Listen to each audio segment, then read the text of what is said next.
Bom dia, meninos! Essa é a nossa segunda aula aqui nesse período de distanciamento social obrigatório por conta do coronavírus, tá? Só relembrando, nossas aulas é segunda, quinta e sexta. Às segunda-feiras, literatura, nós estamos na parte de revisão literária e este ano vocês ainda verão modernismo, se Deus quiser, presencialmente. Na quinta-feira, redação e gramática. E às sextas-feiras é o dia do nosso balanço de como foi as aulas, correção de exercícios. Lembrando que vocês são meu termômetro, são vocês que irão me dizer se a explicação está sendo clara, se a quantidade de conteúdo está apropriado para 1 hora a aula e se vocês estão compreendendo aquilo que eu explico da maneira que eu explico, tá? Na aula de hoje, meninos, vocês irão vocês verão aqui comigo vírgula, mas não é uma aula de vírgula sem propósito, tá? Vocês costumam ter essas aulas lá no Fundamental 2. Aqui a aula de vírgula é voltada para a sua redação, para o concurso de acesso ao nível superior, os principais vestibulares aí do Brasil, tá? Então eu preparei a aula, ela terá 2 partes. Na primeira parte nós vamos até o item número 8 e na parte 2 do item 9 em diante. Meninos, vírgula é uma coisa simples, simples como as coisas mais gostosas da vida. Um abraço, um beijo, tomar o sol, ir fazer uma caminhada, coisas que não custam nada, são simples, todo mundo entende. A vírgula é assim, mas ela vai exigir de vocês a reunião de conhecimentos anteriores. Ao longo desse vídeo, eu sempre vou retomar matérias que vocês já aprenderam. Lembra lá da aula da Leilinha maravilhosa, a mais doce entre as professoras de língua portuguesa? Lembra da aula da professora Érica, garbosa, charmosa? Eu sempre vou retomar algo que ela tenha ensinado a vocês no primeiro e no segundo ano do ensino médio. E vocês verão que vírgula é a coisa mais simples do mundo, tá? Eu diria que é melhor até do que namorar. Mentira, vai, gente. Mas é fácil, basta um pouquinho de atenção, tá? Meninos, para fins de vestibular, para fins de redação, né? Eu corrijo o texto de vocês, meu Deus, a gente ora para Deus, pede iluminação, sabedoria, para conseguir fazer as intervenções no texto de vocês, para conseguir fazer intervenções que permitam vocês compreenderem o erro, ou melhor ainda, né? Exaltar. Eu gosto muito quando eu dou boas notas, bom conceito nas 5 competências, mas sempre que eu preciso fazer uma intervenção quanto ao erro, eu me preocupo, para que esse erro possa ser percebido por você, que você consiga compreendê-lo com clareza e não praticá-lo mais para não perder nota, tá? Veja um exemplo aqui de redações anteriores, tá? A corrupção na política transformou maus policiais em milicianos, influentes autoridades na favela.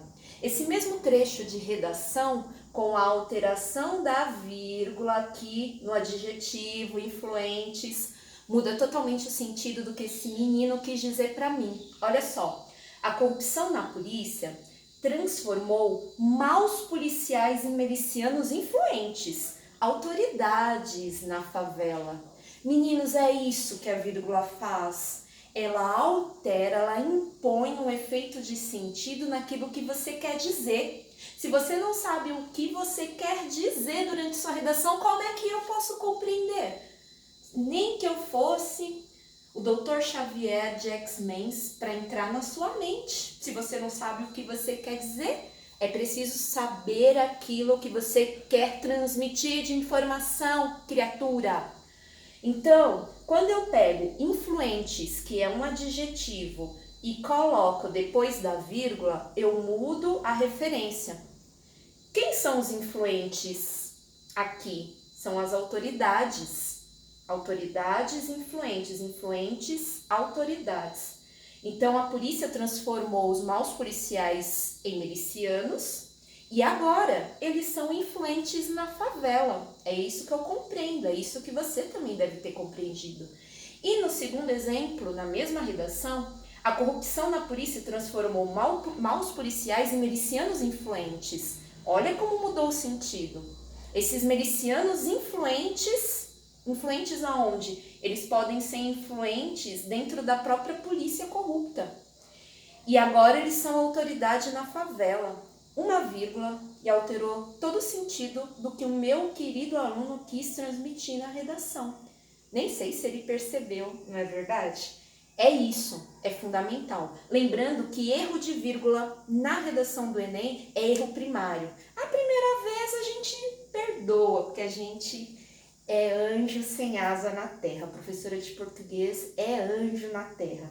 Mas na segunda vez em diante que você persiste nos erros de vírgula, você começa a perder pontos preciosos. Você é um aluno tércio, rapaz. Você sabe das coisas. Deixe os outros candidatos para trás e aprenda a colocar vírgula dentro das suas frases, das suas ideias, tá? Meninos, aqui um post, um exemplo, né? Colocaram lá no Facebook, em outras mídias, do quanto a vírgula está aí presente para determinar o sentido das coisas que a gente transmite por escrito, né? Dentro da linguagem escrita formal. A vírgula pode ser uma pausa ou não. Não, espera. Não espera. Olha a diferença.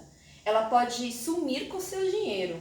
Minha aplicação rendeu 23,4 no ano. Ah, garota, alguém que sabe tudo de educação financeira. Não, minha aplicação esse ano rendeu 2,34. Poxa vida, peguei meu dinheirinho sagrado suado de salário e apliquei na poupança. Pode criar heróis. Isso só ele resolve. Isso só ele resolve. Olha a diferença. Pode ser a solução. Vamos perder. Nada foi resolvido. Vamos perder nada. Foi resolvido. A vírgula muda uma opinião. Não queremos saber. Não queremos saber. Vírgula pode condenar ou salvar. Não tenha clemência. Não tenha clemência. Aqui embaixo é uma piadinha de internet, mas eu achei interessante. Se o homem soubesse o valor que tem a mulher, andaria de 4 à sua procura. Se você for uma menina, se você for uma mulher, você vai colocar a vírgula exatamente onde? Depois de mulher. Se o homem soubesse o valor que tem a mulher, vírgula, andaria de 4 à sua procura. E se você for um rapaz, né, um rapaz garboso, você coloca a vírgula em outro lugar, no tem. Se o homem soubesse o valor que tem, vírgula, a mulher andaria à sua procura de 4, né? A mulher andaria de 4 à sua procura. Olha como a gente transmite mensagens diferentes com a vírgula, tá? Esse é só uma brincadeira, é um post, algo que estão sempre postando, né, nas redes sociais. Próximo, meninos, os primeiros slides, eles são dicas primordiosas, são dicas primordiais para você. Se você não esquecer onde você não deve colocar vírgula, já é uma grande ajuda para a sua professorinha de língua portuguesa, tá? Então, os primeiros slides eu vou explicar aqui para vocês onde não colocar vírgula. É fácil, é simples, dá para mentalizar, dá para não esquecer, tá? E esses primeiros slides de onde não colocar vírgula já ajuda bastante, tá bom? Meninos, não separa o sujeito do verbo com vírgula. Em língua portuguesa, a gente tem uma ordem da criação de períodos, de frases. A gente tem uma ordem da nossa língua materna.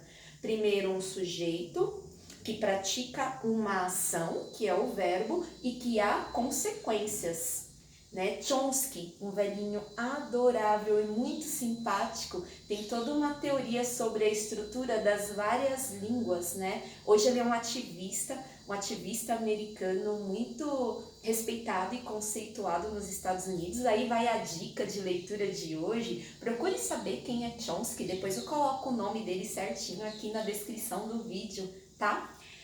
e ele estudou a ordem de certas línguas, né? E no português a gente criou esta ordem. Primeiro um sujeito, primeiro alguém. Este alguém pratica uma ação, que é o verbo. Este verbo tem consequências e assim vai.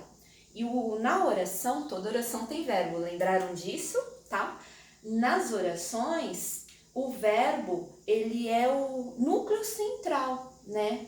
Para determinar o que se pratica, o porquê, né, o sentido propriamente dentro de uma ideia. Mas ninguém pratica, sempre tem alguém para praticar uma ação. O sujeito, aquele que pratica, vem na frente. E é regra, não se separa o sujeito do seu verbo. Olha o exemplo aqui. Débora, beijo, meu amor, eu tô morrendo de saudade de você, tá bom? Débora mantém muito foco no Enem. Qual é o verbo? Mantém. Sempre procurem o verbo, tá? Isso vale para saber onde colocar vírgula ou não colocar a vírgula na sua redação. Isso vale para as questões objetivas também. Tá achando que não tem questão objetiva sobre vírgula? Vou mandar, tá bom? Na pasta de vocês tá aí 5 exercícios de vestibular sobre vírgula para dar um nó na sua cabeça, fazer você pensar e ficar mais sabidinho, mais inteligente, mais chuchu da professora de português.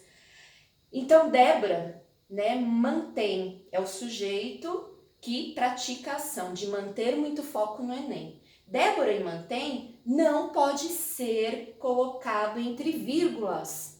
Não pode ter vírgula entre o verbo manter e o sujeito Débora, certo? Não façam isso. Segundo exemplo aqui, meninos. Eric, amorzinho de mamãe, coisa linda, que saudade de você, querido. Eric sempre conquista boas amizades. Qual é a ação praticada? Conquistar. Ele é um conquistador, né, de todos os corações aí da escola. Antes de conquistar, a gente tem um advérbio. Lembrando que o advérbio é aquele que modifica o verbo. Ele não apenas conquista, ele sempre conquista. Olha como eu modifiquei um pouquinho o verbo. Não se separa. Não se separa nem o verbo do seu advérbio e nem o sujeito da ação que ele pratica, que é o verbo. Então, jamais, olha o erro aqui. Eric sempre conquista as boas amizades. Não coloque o sujeito separado do advérbio, tá bom? Lembrando dessa regra, oh glória, Senhor, abençoa e multiplica esses alunos tercianos. Próximo aqui, meninos. Segunda regra, onde não colocar vírgula. Não separe o sujeito do seu predicado. A professora Cristina, a professora Helenita, aquelas professoras maravilhosas que você teve durante o ensino fundamental, elas falavam assim: meninos bonitinhos, o que é predicado? A professora, é tudo que não é sujeito, é tudo que não está no núcleo do sujeito. E ela falava assim: então acha, para a gente separar o núcleo do sujeito, o sujeito do predicado, acha o verbo menino bonito, menina bonita. Aí você ia lá na frase que ela colocava na lousa e tentava achar o verbo para separar, né? O núcleo do sujeito e o predicado, que é tudo que vem depois desse sujeito. E não se separa, não se separa. Você fala: nossa, eu vou arrasar na minha redação, tá muito simplesinho, né? Deixa eu colocar uma vírgula para deixar mais elevado o meu texto. Aí você fez o quê? Pisou na bola, deixou a professorinha aqui triste, né? Não faça isso, você não é esse vacilão, se toca aí. Muitos estudantes do Brasil estão preocupados com o vestibular. Acha o verbo, faz que nem a professora Cristina, a professora Helenita, aquelas professoras lindas do Fundamental 1 pedir para você fazer. Pergunta para o verbo quem é o sujeito que o pratica. Quem estão muito preocupados no vestibular? A professora perguntava para vocês. Ah, professora, são os muitos estudantes do Brasil. Os muitos estudantes do Brasil é o sujeito. Tudo isso aqui é núcleo do sujeito. E estão do verbo estar, aqui a gente tem tem um adjunto adverbial, estão preocupados com o vestibular, tá? Percebam que não se separa. Olha como fica errado aqui. Muitos estudantes do Brasil estão preocupados com o vestibular. Ah, professora, mas ficou tão mais bonito, mais elevada a linguagem? Não! Não! Errado, ficou errado, rapaz. Não faça isso. Não faça isso, moça. Olha o segundo exemplo. Aí você pega e trabalha. Faz que nem a professora perguntou. Quem não consegue receber o auxílio? Quem não consegue receber o auxílio? Ah, eu descubro o sujeito e o núcleo do sujeito. Professora, são os trabalhadores sem carteira. Então, os trabalhadores sem carteira é todo o sujeito e o seu núcleo. E o restante é predicado. Não conseguem receber o auxílio. O verbo é conseguir. Advérbio, não conseguir, tá? O advérbio aqui é não. E eu não separo nenhum destes elementos. Olha errado aqui. Os trabalhadores sem carteira não conseguem receber auxílio. Aí, professora, você lendo até que ficou bom, né? Posso fazer na minha redação? Não.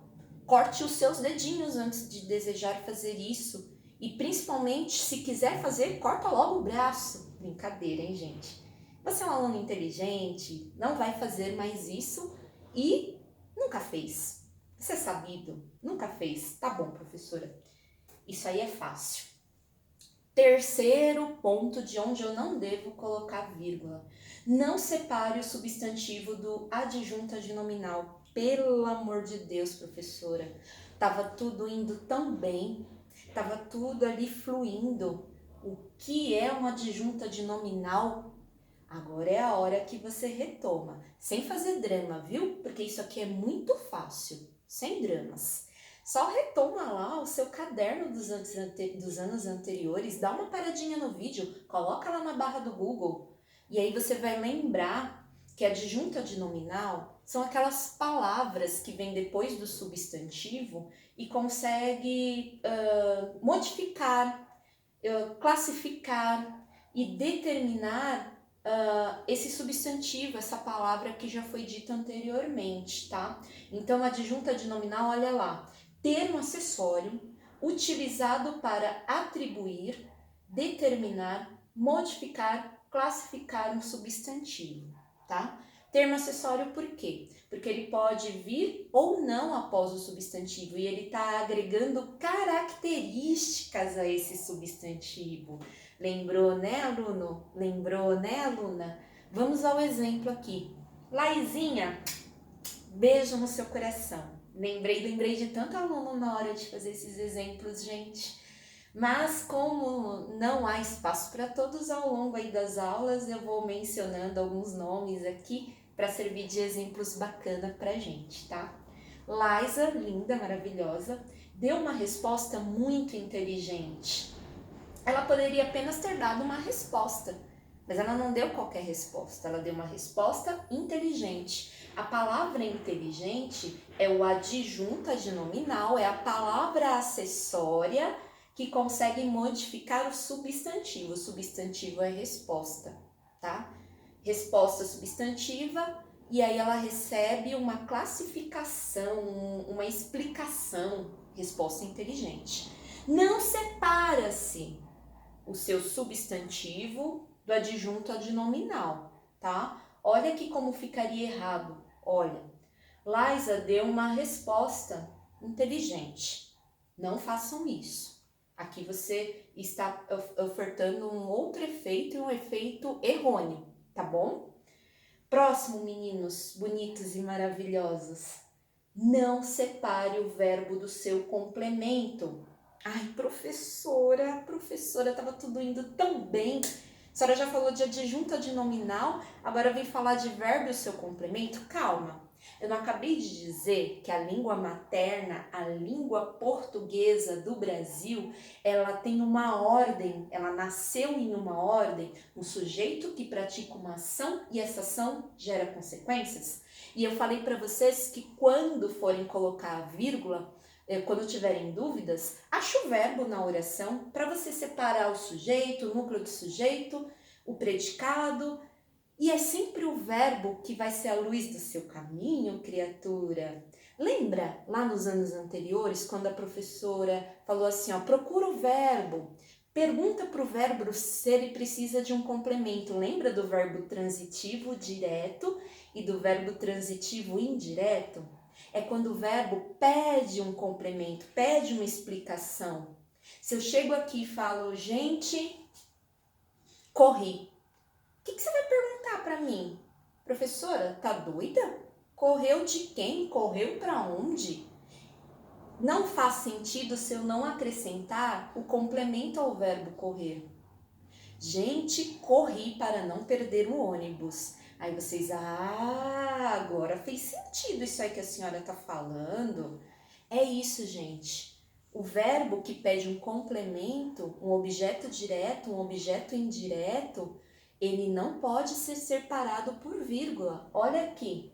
Camila assumiu as rédeas de seu caminho. Camilinha, beijo maravilhosa, linda, perfeita, dona de seu destino, mulher maravilhosa. Camila assumiu. Quem assume, assume algo ou alguém. Camila assumiu o quê? As rédeas de seu destino. Então, assumiu e as rédeas de seu destino não pode ser separado por vírgula. Então, eu coloquei errado e coloquei errado duplamente para te provocar. Além de separar o verbo do seu complemento, ainda coloquei aqui, ó, outra coisa errada. O sujeito sendo separado do verbo.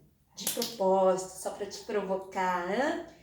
Camila, olha como fica feio isso aqui. Assumiu as rédeas de seu destino. Horrível, péssimo, pisou na bola, errou feio na sua prova. Não faça isso, tá? Olha o segundo exemplo. Jefinho, homem maravilhoso, menino lindo, sabido, inteligente, participativo. Olha aqui. Jefinho entende bastante de futebol. Ok? Qual é o verbo aqui? Entender. Quem entende, entende algo ou sobre algo. Então, Jefinho entende bastante de futebol. O que complementa o verbo entende é bastante de futebol. Não pode separar. Olha como ficaria errado aqui. Jefinho entende bastante de futebol. Não, não pode. Não cometam esse erro, tá bom? Próximo slide, meninos.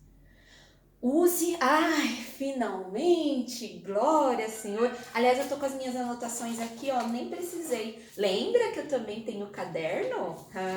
Né? Não é só vocês que têm caderno, não. Mas por enquanto ainda não precisei. Deixa eu colocar aqui nessa parte também para eu acompanhar com vocês. Finalmente, a professora só falou não, não, não. Parece até a minha mãe. Não, não, não, não. Agora é sim. Onde você, a partir do slide número 5, é onde você tem que usar vírgula, porque é obrigatório. E se você esquecer, você perde nota, isso a gente não quer, ó. Vamos lá, você deve usar vírgula para assinalar, para marcar o vocativo. Lembra dessa aula, meninas? Lembra? O terceiro A, que foram os meus alunos no ano passado, desculpa. O terceiro A foram os meus alunos do ano passado. Eu tenho essa aula no meu caderno, eu tenho lá registrado no meu diário, quando eu expliquei a diferença entre vocativo e aposto. O que eu falei para vocês? Que vocativo é uma linguagem da retórica. É evocar, é um chamamento, tá? E ao passo que aposto é uma figura de sintaxe, é uma figura que pertence à gramática, que a gente vai ver no slide seguinte, não vou atropelar. Mas eu ia aqui nesse evocar, nesse chamamento, neste clamor. Do vocativo, ele precisa ser separado por vírgula. Lembrando que o vocativo ele pode aparecer no início, no meio ou no final da frase, da oração, tá bom? E ele sempre é separado com a vírgula. Olha aqui. Posso te ajudar, Maria Botelho? Maria, minha menina mais zangada, mais maravilhosa, educada, gentil, querida. Me identifiquei muito com ela no início, porque eu também falo alto e às vezes todo mundo reclamava. Maria fala muito alto. Falei, deixa minha filha, porque eu me identifico muito com isso. Me identifico muito com tudo isso. Beijo, Maria. Posso te ajudar, Maria Botelho? Veja que Maria Botelho aqui é a pessoa que eu evoco, é o chamamento, tá? Então eu tenho que marcar. E aqui o vocativo está ao final de uma frase, tá? Uma frase interrogativa. A próxima, tô lá no mercado, aí o tiozinho tá lá no meio da prateleira, a fila quilométrica. Eu não sei se ele tá na fila, se ele tá olhando a prateleira, o que eu faço? Está na fila, senhor? Senhor, tá na fila? Olha o chamamento aqui, tá? Eu separo, eu marco bem o vocativo, separando ele por vírgula. Olha o vocativo aparecendo no meio da minha oração. E aí ele vai estar entre vírgulas. É obrigatório, tá? Posso, Gabriela? Gabi, minha aluna estudiosa, minha aluna linda. Posso, Gabriela, te ajudar em algo? Olha o chamamento, a evocação aqui da menina Gabriela. Sempre entre vírgulas. Vocativo no meio da oração. O próximo, William! Pare de conversar com o Jefinho. Japonesinho lindo da mãe. Saudade. Super orgulhosa da redação do texto que você escreveu sozinho lá na minha aula, lembra? Ó, somos nós, estamos juntos, meu amor. William, pare de conversar com o Jefinho, tá? Olha o chamamento aqui, William. Né? A mãe faz muito isso. Menino! Tira já a mão daí. Menino, já pra dentro. As mães fazem muito uso do vocativo, como fazem. E aqui, manda beijos, Bernardo, pra mim no seu canal. Bernardo, surpreende aí nas redes sociais. Olha aqui eu fazendo o chamamento do menino Bernardo. Mande beijos, Bernardo, para mim lá no seu canal, tá bom? Vocativo é fácil, sem mistério. Não tem por que se estender mais do que isso aqui, tá? 6. Agora vem o aposto. Aposto, meninos, é um termo, uma explicação de algo que eu disse anteriormente, tá? Sempre vai vir entre vírgulas e você sempre vai perceber que ele explica o que veio antes na sua frase, tá? Olha aqui o exemplo. A aluna Camila, pessoa justa, olha o aposto explicativo. Eu estou explicando que a Camila é uma pessoa muito justa e que por isso ela foi eleita representante do conselho. Qual é a oração principal? Tira o aposto. A aluna Camila foi eleita representante do conselho. Essa é a oração principal. E aí, ó, eu coloco a explicação que eu chamo de aposto. Um termo que está explicando, né, um léxico, uma composição aqui, para explicar o termo anterior sobre a aluna Camila. Sempre estará entre vírgula. Sempre, sempre, sempre. Olha o outro exemplo. A Revolução Francesa, lembra da minha primeira aula? Falei bastante de Revolução Francesa, tá? A Revolução Francesa defendia 3 ideais: liberdade, igualdade e fraternidade. O que eu estou fazendo aqui? Enumerando e explicando o quê? Os 3 ideais. Esse é um exemplo de aposto enumerativo, tá? E sempre virá separado por vírgula. O próximo, meninos, reeducação alimentar, exercício físico e determinação. Todos esses fatores são essenciais para manter o peso durante o distanciamento social. Esse é um exemplo, meninos, de aposto recapitulativo. Eu vou trazendo os elementos e depois eu retomo todos esses fatores, né? Gente, eu engordei 3,5 kg, né? É receitinha pra cá, receitinha pra lá. Por favor, não comente que o colega emagreceu, que o colega engordou, ele sabe disso, tá? Seja gentil, seja educado, seja polido. Então, esse é um exemplo de aposto recapitulativo e ele vem separado por vírgula, tá bom? O próximo, o aposto comparativo. Fui ao hospital Titsetuba, referência nos casos de Covid-19. O que eu estou fazendo? Eu estou comparando um lugar que eu fui em relação a outros, né? Eu fui num lugar que entre os outros hospitais, ele é referência para casos de Covid-19 aqui em São Miguel Paulista. Então, eu separo a oração principal do aposto do aposto comparativo aqui nesse caso, tá bom? Se você tiver dúvidas, retoma a aula, terceiro A do ano passado. Se você tem dúvidas, para o vídeo, vai no Google, coloca lá o que é aposto para você compreender melhor. Aqui a gente não tem o chamamento, isso aqui não é figura retórica, isso aqui é sintático, é 100% gramática, tá bom? Para o próximo, meninos, fique atento a utilizar vírgula com relação à conjunção pois, porque a gente altera o sentido. Venham aqui comigo, não é difícil, tira isso da sua mente.